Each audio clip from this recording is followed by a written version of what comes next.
hissələrinə deyim. Və bu ayağın başında neçədir? Artıq oyuna deyil. Heç kim ata bilmədiyinə görə Ayə sizdən üz çevirdi. Sağ seçin. Sağla. Kim tez cavab versə, doğru cavab versə. Həmin komanda qalib olacaq. Ben Palyar. İyon Palyar. İkisi də cavab. Aferin, hər ikiniz doğru cavab verdiniz. Ver, baxım görüm. Burada da İyon rabitə var. Gəl. Oy.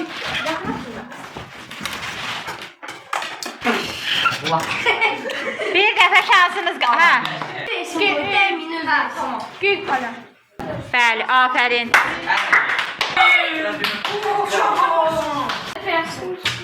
Baxaq görək. İnşallah biliriz. Baxaq çevir sualını. Demə.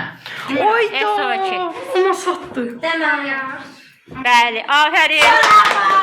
Bir, 2, 3 atın. NH4OH. İndi demişimizdə. İyon pala. Ay sağ ol. Nə qovacaq? Seç. Sual seç də. O belə. Ben de palya meyve. Trabzon'da Ya da oldu da qaşqırağa. Bakın. Gel Palyar.